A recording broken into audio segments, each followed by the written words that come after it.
and I am actually deeply honored to be doing an exclusive ministerial session with His Excellency Clayton Bartolo. Unfortunately, we don't have the Minister of Tourism for Albania, and there he is. Good afternoon, Minister Bartolo. How are you? Good afternoon. It's really a pleasure to be participating in this summit. Unfortunately, I couldn't be there with you in Brussels due to other commitments here which we have, but it's always a pleasure to be participating. Thank you very much for your time. You're joining us, I believe, from beautiful Valletta. Yes, we are, yes. The weather here is beautiful as well. Yes. And so are things. Things are recuperating nicely. It's true. I should give full disclosure, actually. My husband and I are actually resident of Malta, and we also have our company based there. So if you hear me speak effusively about Malta, I can tell you that it is from personal experience. I would like to develop a few topics with you and some talking points, if you don't mind, Mr. Bartolo. First of all, a little preamble. I think we're all very clear on the fact that that tourism has been the worst hit sector, the worst hit industry in the whole COVID crisis. In fact, according to a recent report from the UN Conference on Trade and Development, the impact of COVID pandemic on tourism could result in a more than $4 trillion loss to the global economy. So actually, my first question to you would be, what kind of figures are we talking about in terms of the losses in Maltese tourism sector, and how do you see the nation emerging from the crisis? Tourism in Malta forms about 30% of our GDP. So that means that during the pandemic, we had that part which was almost fully shut down, and there are also a number of indirect industries which are affected by tourism. And so this meant that during this period, we had a major section of our economy which was practically not working. However, that's where the government assisted in a smart manner with the wage supplement, whereby we saved over 100,000 jobs in our economy, and also through the injection of a number of schemes which resulted in direct financing to these businesses, being restaurants, being clubs, being bars, and also being hotels and whatnot. So all this resulted in what happened during the pandemic, whereby we have managed to ensure that our tourism industry was ready to start its recovery process. In order to do that, we have issued a recovery program, an investment of 20 million euros aimed at ensuring connectivity. Being an island state, connectivity is very important for us. And it is on the top of our agenda every year to ensure that we are well connected, both with flights as well as with routes. And this made all the difference once the recovery period started, which in our case started from 1st June of this year. And we kept moving forward during the summer. And now we are also in October, whereby we are seeing positive results month on month. This recovery plan also ensured that we enacted a number of schemes so that we are aiming at niche tourism, such as diving, sports tourism, faith tourism, and also the English language student sector, which we believe is also an important sector for our economy due to the fact that over the past years, all these niches brought together have made up our tourism sector. That, together with the events, we are renowned for the events which we organize. In fact, in September, we have organized a number of concerts, open air, and a number of other events which have put Malta on the map once again. Very important and salient points you're making there, particularly with regards to how to protect the local population while at the same time encouraging tourists and making tourists feel comfortable. You mentioned open air events there. Can you tell us a little bit more about how events will actually be more COVID compliant and what kind of measures you've taken since COVID started to protect both the population and visitors to the country? At the moment, access to Malta for everyone basically, both tourists coming to Malta as well as Maltese traveling back to Malta, is open to people who are vaccinated only. And so those are the same protocols which we are keeping in the events themselves. So people, in order to come for these events, they had to be vaccinated, showing their vaccination certificate prior to actually picking up their ticket. So that way, everything was scanned beforehand and all information was passed in a database so as to ensure full contact tracing should a case arise. However, now I can confirm that there were no cases which came out of these events. So we are considering September to be quite a successful month for us in terms of tourism. In fact, I would say that August was better than July and September was in fact better than August. And this is the first time since 1999 when September has outpaced August in terms of tourism flows coming to Malta. The Malta International Airport has seen in excess of 400,000 passengers passing from it during September, which is the highest number since the pandemic has started. And while one can understand that we are still in the recovery process, our aim is to use this time as a building foundation for the future. In fact, during this time, we have worked not just on the recovery plan, but we have also worked on a 10-year strategy for the tourism sector in Malta, based on 3 pillars: recover, rethink, revitalize.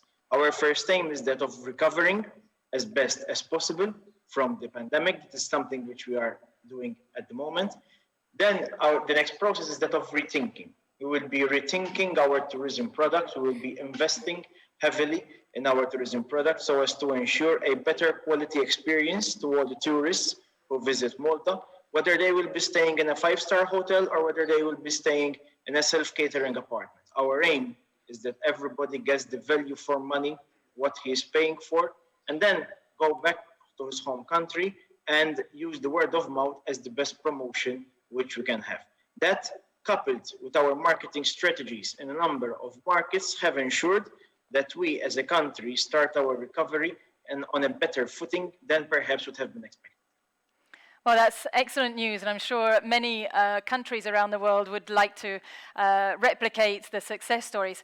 Maybe I can ask you, in what ways did you both mitigate the impact of the pandemic, particularly with measures? For instance, I believe that you were among the first in Europe to issue what we call the pass with the COVID pass, and then that became a European Union pass. And how do you mitigate the impact of the pandemic, and at the same time, how do you promote yourself and improve the world's perception of your nation? I mean, how difficult a balancing act is that? What you are saying is particularly true because as a tourism authority and as a tourism ministry, we have been used to promoting Malta and trying to attract people to Malta as much as possible. However, now we have managed to find a very good balance. This is due to the fact that as a country, we are first when it comes to vaccinations. So that meant that we are promoting Malta as a safe country and one where one should visit and can come and enjoy a holiday in a safe manner. We have over 92% of our population which is fully vaccinated, and this is resulting in the fact that vaccinated travelers are coming to a country which is practically fully vaccinated. So that means that everyone can come here and enjoy their holiday in a safe manner. There are still a number of restrictions in place. However, we are seeing a de-escalation of these restrictions over a planned timeline, depending on the local demographics as well. So we are finding a good balance between protecting the lives of the people and protecting the livelihoods of the people. And that has made a big difference. The easiest thing to do maybe would have been to go in a lockdown. However, we have decided that we don't want to take that route and we would rather find a balance between implementing health measures and at the same time ensuring that our economy remains on a sound platform so that when the recovery period starts, and for us it has already started, and we are seeing encouraging results, then we could have an economy with which we can work and continue enhancing our future. A future which we want to be based on sustainable tourism and also quality tourism.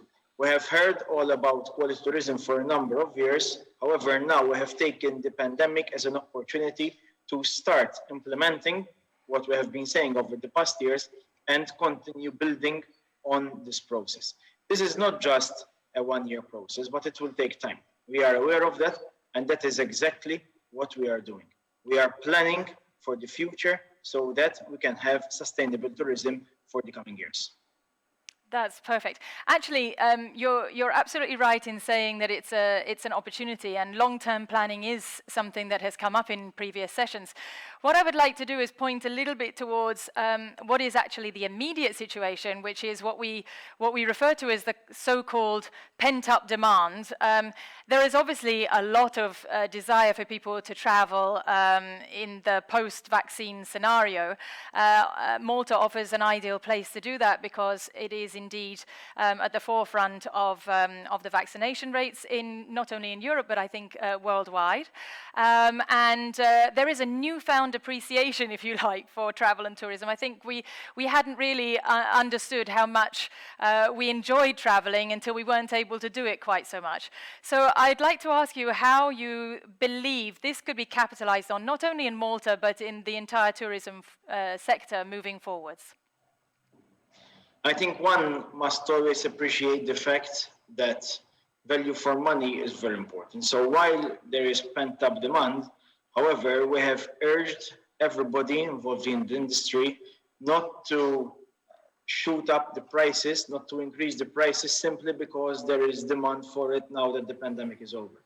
So we are ensuring that a fair price will be charged, and should people be taking up any of the schemes which we have issued by the Malta Tourism Authority as part of the recovery package, we are also checking to make sure that the hotels are charging the actual prices to the travelers so that the traveler will have a good experience.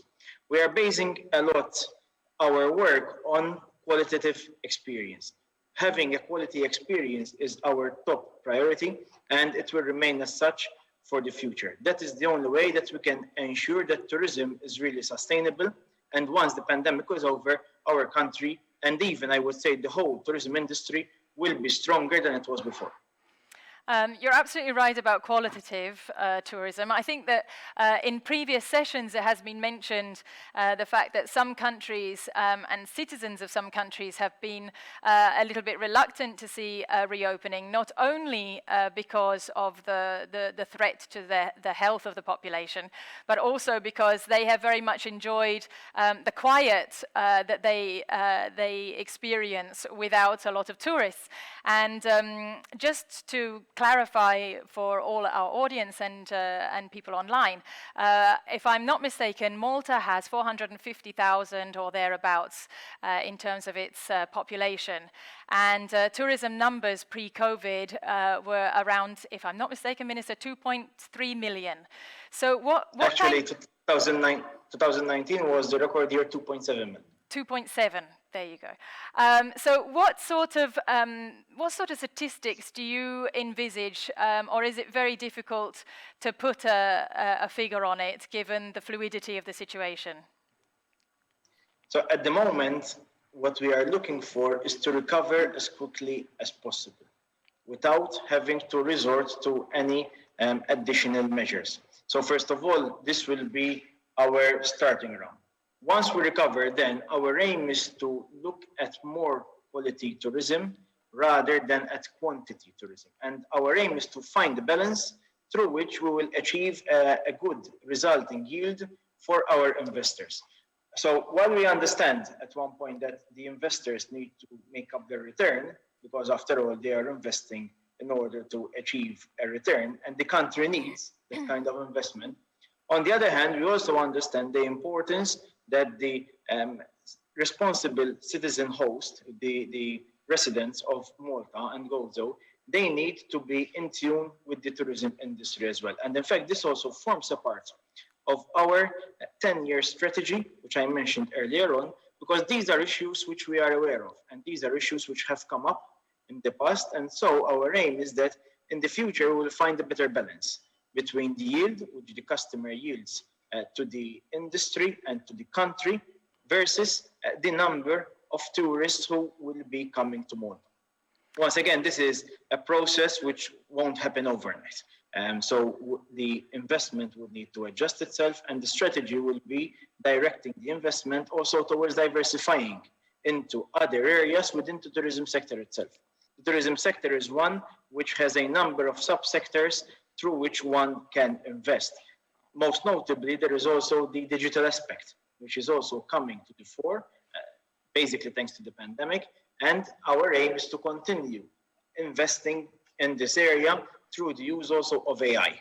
We believe that artificial intelligence can also play an important role in tourism in the coming years. And through there, we are aiming to take as many advantages as possible of this digital revolution, which I am sure will hit the tourism industry in the coming months and years as well. It's very important that you mentioned digitization, because I believe you have an initiative with regards to digital nomads and attracting them to the country. Could you tell me a little bit about that?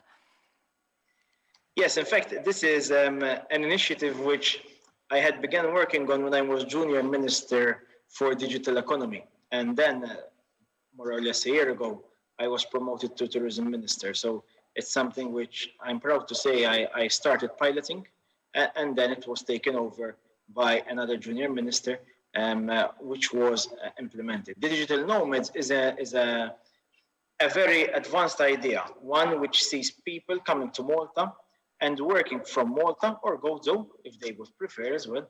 Gozo is our sister island, and it is a beautiful island, and one which I believe is ideal for digital nomads. Digital nomads would come to Malta, and they would have a special permit to work from here, obtain residency status. However, they would be servicing foreign companies as well. So that would mean that people can work from here, enjoy the beautiful weather which we have here, enjoy our beautiful lifestyle, enjoy our restaurants, hotels, and all the hospitality services which we can offer in Malta, and at the same time provide the services to their companies around the world, basically. We have very good connectivity here in Malta, and so that would help also with their work. Very interesting that you also mentioned a little bit earlier about the national perception of tourism, because when it comes to cultural identity, I would like to ask you, both nationally and internationally, how do you feel that Malta has emerged from the crisis? On the ground, how do you feel people are actually responding to the way that Malta is perceived, for instance, in international media or among the tourists that are now visiting? I would say that during the pandemic, we have started taking care of what matters most as well.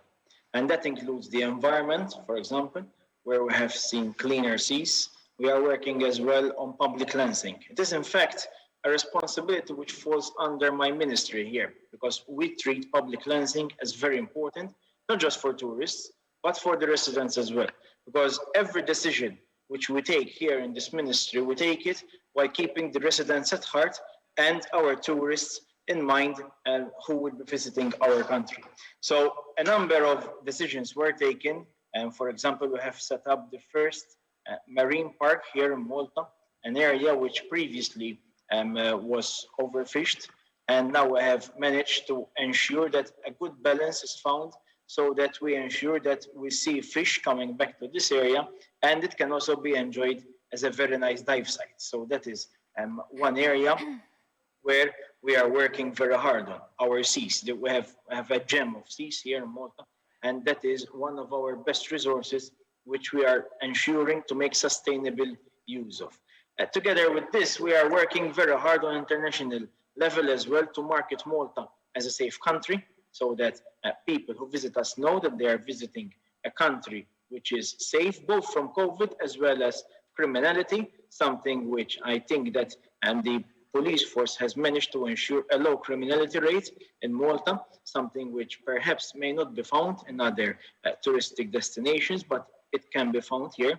And Malta is also a family tourist destination as well.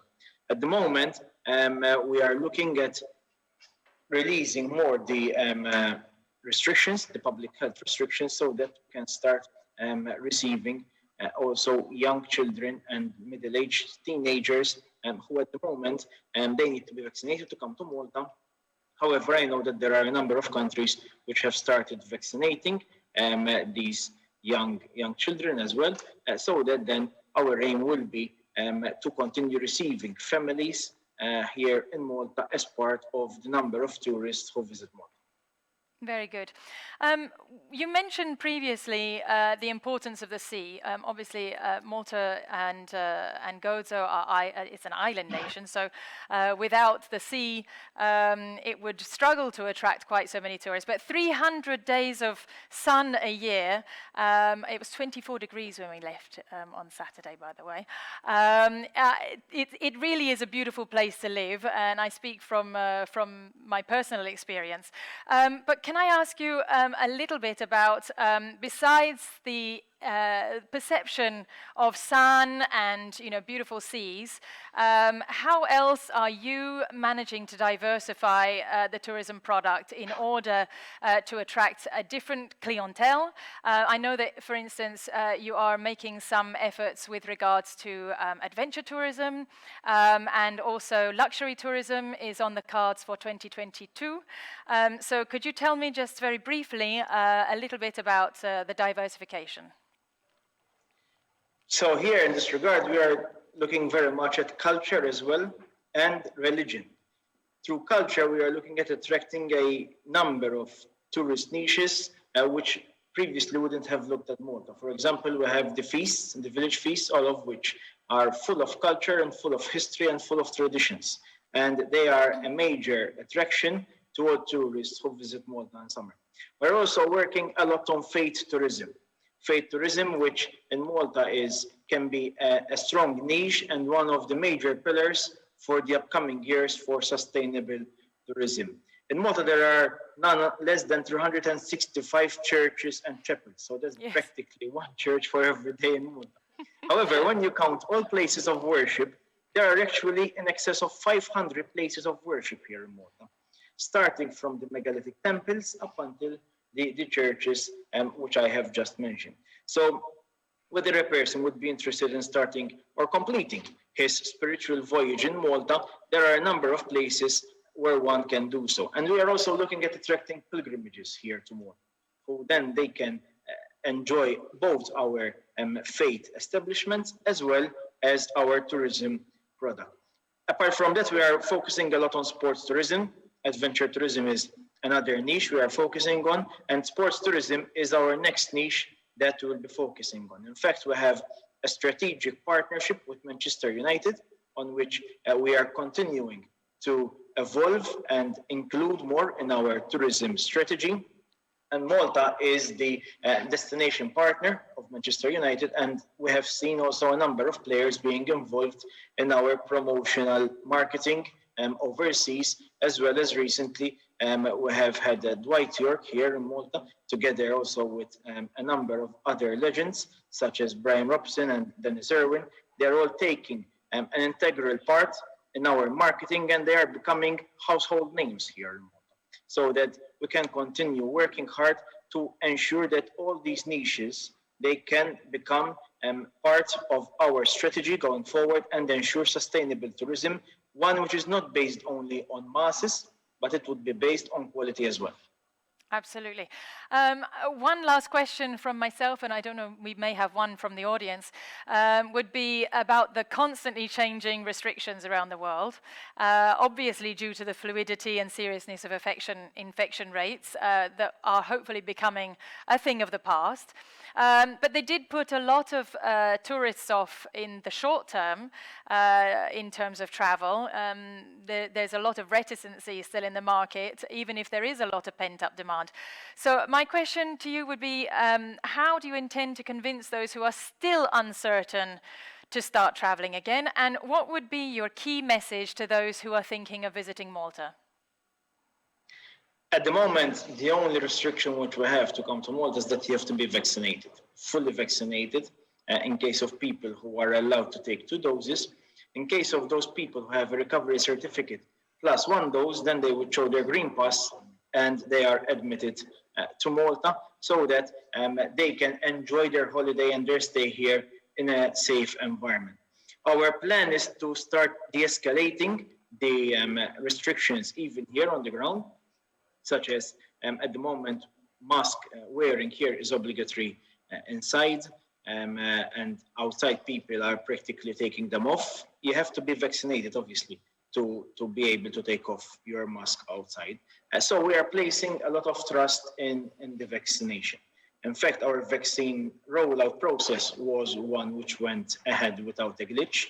Full marks to our health authorities who have ensured that the vaccine rollout program was a successful one because it has enabled us to start our recovery on a much sounder footing than we would have planned had it not been for such a successful vaccination rollout program. So I do encourage people to start traveling. I encourage people to visit Malta, after all. Of course. Malta welcomes you all with open arms. Come here, enjoy our beautiful weather, enjoy our beautiful culture, traditions, and history.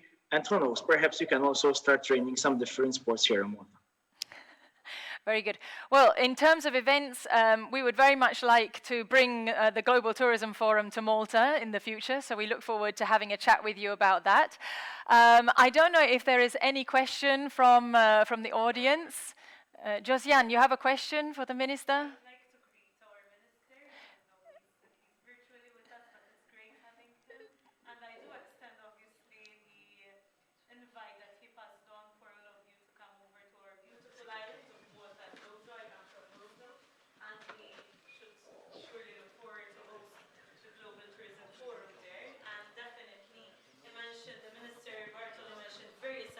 Which are all very important. Okay, okay, my voice is loud, but maybe with the mic it's better.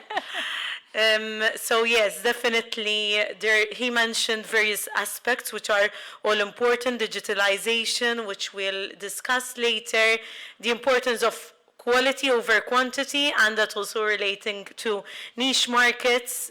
When it comes to digital nomads, it's also an important phenomenon which I believe a lot in.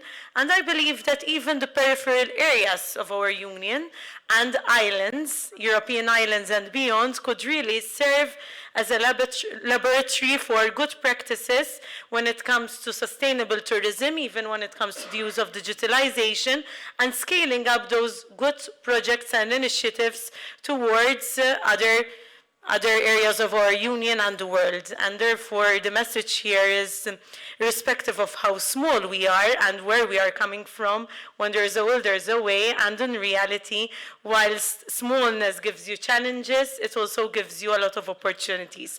And therefore, like we have a lot of challenges in this pandemic, let's focus on the opportunities that there are. I'll stop here for now. Thank you to the Minister, and we invite you, all of you, to come over near us in Malta and Gozo. Thank you. Thank you very much. Minister, if you have anything to add, I think Josiane probably wrapped things up very nicely, but if you have anything to add or we have any other questions? No, I think we may have lost him already, so... Is he still here? No, I'm still here. Oh, you're still there. Just wanted to say a proper goodbye and grazie. So yes, grazie, I once again. Oh well, you're learning Maltese now. This is the next step, isn't it? Only a few words.